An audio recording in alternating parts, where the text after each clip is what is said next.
Battle through the heavens के एक और न्यू वीडियो में आपका स्वागत है। पिछले एपिसोड में हमने देखा था जिनसियन शेयन को जब मारने आता है तो स्वान यी के हाथों से मार खाकर उसे वहां से भागना पड़ता है। पर उसी के साथ शेयन को स्वांग यी बताती है कि शेयन तैयार हो जाओ, याओचेन के बारे में इंफॉर्मेशन मिल चुकी है पर इस बारे में बात हम लोग यहाँ नहीं कर सकते हैं, तुम हमारे साथ पेल टावर आओ अब आके। तो ये एपिसोड स्टार्ट होती है और हमें खूबसूरत पेल टावर को दिखाया जाता है जहाँ से हम लोगों को स्वान कोंगजी की आवाज सुनाई दे रही थी। स्वान कोंगजी शेयन को बता रहे थे सेंट्रल प्लेन में हॉल ऑफ सोल के बहुत सारे ब्रांचेस हैं और वो सारे ब्रांचेस सेंट्रल प्लेन में भी बहुत ही अच्छे से छुपा के रखे गए हैं। हमारे लोगों को उन सारे ब्रांचेस को ढूंढने में काफी ज्यादा एफर्ट लगी पर फाइनली हम लोगों को वो ब्रांच मिल गया जहाँ पर उन्होंने याओचेन को कैद करके रखा हुआ है। याओचेन को उन्होंने सेंट्रल प्लेन के नॉर्दर्न वेस्ट रीजन में रखा है और जिस एरिया में उन्होंने उसे रखा है उस एरिया को डेथ सोल माउंटेन रेंज कहा जाता है। शेयन ध्यान से स्वान कोंगजी की बात को सुनता है। दोबारा डेथ सोल माउंटेन रेंज अपने मुंह से रिपीट करता है। स्वान कोंगजी कहते हैं जो डेथ सोल माउंटेन रेंज है उसके साथ एक और माउंटेन रेंज है जिसको घोस्ट माउंटेन रेंज कहा जाता है। ये दोनों माउंटेन रेंज एक दूसरे के ब्रदर्स कहे जाते हैं। अगर तुम लोगों को डेथ सोल माउंटेन रेंज में एंटर करना है तो तुम लोगों को घोस्ट सोल माउंटेन रेंज को क्रॉस करना होगा और दिक्कत की बात यह है कि घोस्ट सोल माउंटेन रेंज बहुत ही ज्यादा ठंडा है। डेथ सोल माउंटेन रेंज को खतरनाक घोस्ट सोल माउंटेन रेंज बनाती है क्योंकि घोस्ट सोल माउंटेन रेंज की वो ठंडी टेम्परेचर और उसके वो घोस्ट लाइक एनवायरनमेंट जो कि हमेशा धुंध से भरी रहती है। अगर कोई अनजान वहां बिना प्लान के एंटर करता है तो उसे वहां पे खो जाने से कोई भी नहीं बचा सकेगा। और जो ये घोस्ट सोल माउंटेन रेंज है उसमें बहुत सारे टेरिफाइंग मॉन्स्टर्स हैं जो कि इतने सारे टेरिफाइंग इसीलिए हो गए हैं क्योंकि वो वहाँ के एक्सट्रीम एनवायरनमेंट में बड़े हुए हैं। शेयन तब पूछता है आखिर डेथ सोल माउंटेन रेंज में हॉल ऑफ सोल की कितने थाउजेंड्स हैं। शेयन की बात को सुनकर स्वान कोंगजी अपने दोनों हेड्स को देखते हैं जिसके बाद एक गहरी सांस लेकर कहते हैं शेयन हमारे पास जो इन्फॉर्मेशन मिली उस इन्फॉर्मेशन के अकॉर्डिंग हॉल ऑफ सोल के उस ब्रांच हॉल में इस वक्त 5 एलीट थाउजेंड्स हैं। शेयन ये बात सुनता है शॉक्ड हो जाता है, अपनी मुट्ठी कस लेता है। शेयन के दोस्त भी ये सुनकर थोड़े से घबरा जाते हैं लेकिन तभी स्वान ये इन लोगों को बताती है इन सब के बावजूद वहाँ पर तियानजुन के होने का भी शक है। शेयन हैरान होकर पूछता है ये तियानजुन कौन है। तब स्वान ये बताती है तियानजुन हॉल ऑफ सोल में एक हाईएस्ट रैंकिंग एल्डर को कहा जाता है। एक तियानजुन बनने के लिए एक पर्सन की रिक्वायरमेंट दाओजुन के एटलीस्ट 5 स्टार की होती है। शेयन निराश हो जाता है क्योंकि 5 स्टार दाओजुन से टक्कर लेने वाला इस वक्त उसके सामने कोई साथी नहीं है। लेकिन तब स्वान कोंगजी कहते हैं शेयन तुम्हें इतनी ज्यादा चिंता करने की जरूरत नहीं है। जैसे कि याओचेन को ऑलरेडी 5 दाओजुन गार्ड कर रहे हैं तो ऑलरेडी ये किसी एक पर्सन को गार्ड करने की रिक्वायरमेंट को बहुत ज्यादा एक्सीड कर देता है। अब इसके बाद एक तियानजुन का एग्जिस्ट करना उस जगह पर बहुत ही ज्यादा मुश्किल होता है क्योंकि तियानजुन हॉल ऑफ सोल में भी एक हाई रेप्यूटेड पर्सन्स होते हैं और वो लोग जहाँ पर उन लोगों की सच में जरूरत ना हो उस जगह पर नहीं पार्टिसिपेट करते हैं। स्वान कोंगजी की ये बात को सुनकर शेयन को थोड़ी सी राहत होती है। फिर कहता है जैसा कि अब हमें पता चल गया है कि उस जगह पर कितने दाओजुन हैं तो अब हम लोगों को बस मिस्टर फैंग का इंतजार करना होगा। वही है जो कि इस सिचुएशन में हम लोगों की वहाँ पर फाइट में जीतने में मदद कर सकते हैं क्योंकि दोस्तों फैंग जुनजी ही हैं जो कि यहाँ पर सबसे ज्यादा ताकतवर हैं क्योंकि उनकी स्ट्रेंथ दाओजुन के 4 स्टार लेवल पर है। लेकिन तभी हम लोग जियान को देखते हैं जो कि अपने में चिड़चिड़ाते हुए कहती है मुझे बहुत ज्यादा गुस्सा आ रहा है, हम लोग उन 5 दाओजुन के नंबर के कंपैरिजन में कम पड़ रहे हैं। अगर वो बियर यहाँ पर होता तो ऐसा नहीं होता। मुझे समझ नहीं आ रहा है कि आखिर वो कहाँ भाग गया। उसने कहा था कि वो प्रैक्टिस करने के लिए जाएगा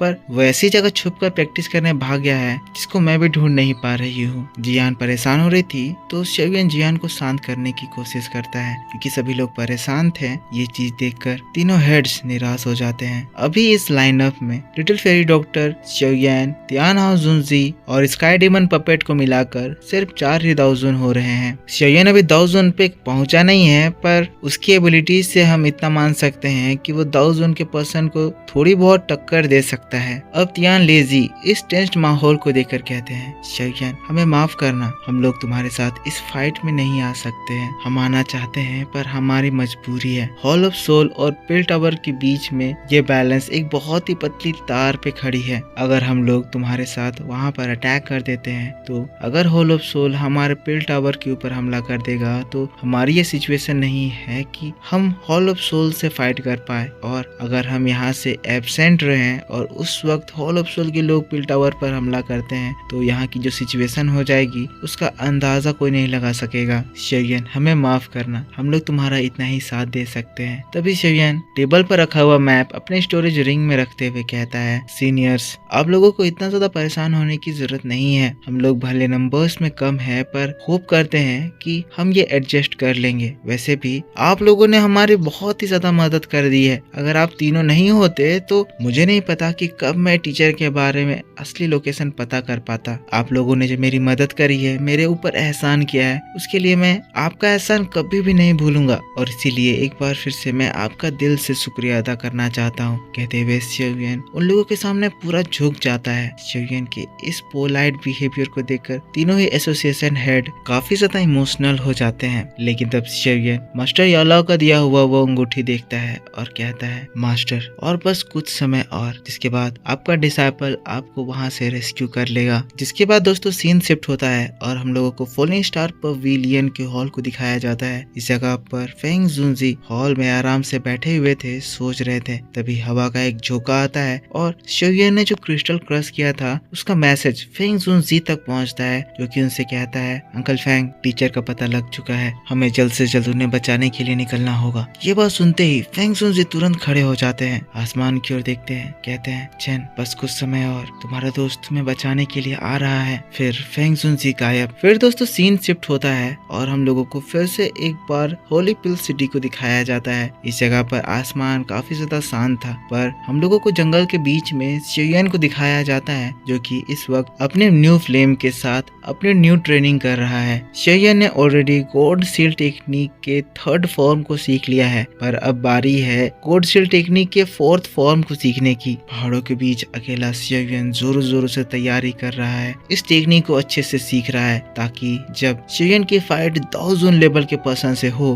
तब शेरियन गू क्लैन के इस खतरनाक स्पेशल टेक्निक का इस्तेमाल करके उससे जीत जाए। शेरियन जो इस न्यू गॉड सील टेक्निक का इस्तेमाल कर रहा है उसकी पावर वाकई में बहुत ज्यादा खतरनाक है। ये टेक्निक इतनी ज्यादा पावरफुल है कि एलीट दाओजून लेवल के पर्सन्स इस टेक्निक से टकरा कर बहुत ज्यादा इंजर्ड हो सकते हैं, इतना इंजर्ड कि उनकी हालत मरने जैसी हो सकती है। बहुत ज्यादा दूर से शेरियन के दोस्त शेरियन को देख रहे हैं। तियान हाओ जुनजी शेरियन की इस टेक्निक को देखकर एक चिल फीलिंग के साथ कह रहे हैं, शेरियन का ये टेक्निक एक बार फॉर्म हो जाता है तो इसमें कोई शक की बात नहीं है कि एक एलीट लेवल का दाओजून भी उस जगह से अपनी जान बचाकर भागने के लिए मजबूर हो जाएगा। जिसके बाद हम शेरियन को देखते हैं जो कि उस टेक्निक को फॉर्म करता है, कंट्रोल करते हुए उसको एक बड़े से माउंटेन के ऊपर अटैक करता है। वो पावर जब माउंटेन की ओर बढ़ती है उससे निकलने वाले प्रेशर से ऑलरेडी वो माउंटेन कांपने लगता है, पर इससे पहले कि वो हैंड माउंटेन तक पहुंच पाता या उसको हिट कर पाता शेरियन की ताकत खत्म हो जाती है और अटैक हवा में ही डिसिपेट हो जाता है। शेरियन निराश हो जाता है, कहता है ये पावर, ये स्किल इतनी ज्यादा एनर्जी कंज्यूमिंग है कि बिना दाओजून लेवल पहुंचे इसको मास्टर कर पाना बहुत ही ज्यादा मुश्किल हो रहा है। लेकिन तभी अचानक से उसको मास्टर यालाओ दिखते हैं जिसको उसके सामने होल ऑफ सोल का वो प्रोटेक्टर वो छीन कर ले जा रहा था। शेरियन फिर से एक बार गुस्साता है, एनर्जी से भरकर कहता है, अभी नहीं, अभी हार नहीं मानूंगा, मुझे टीचर को होल ऑफ सोल से बचाना है और मैं इसके लिए अपनी जान की बाजी लगा दूंगा।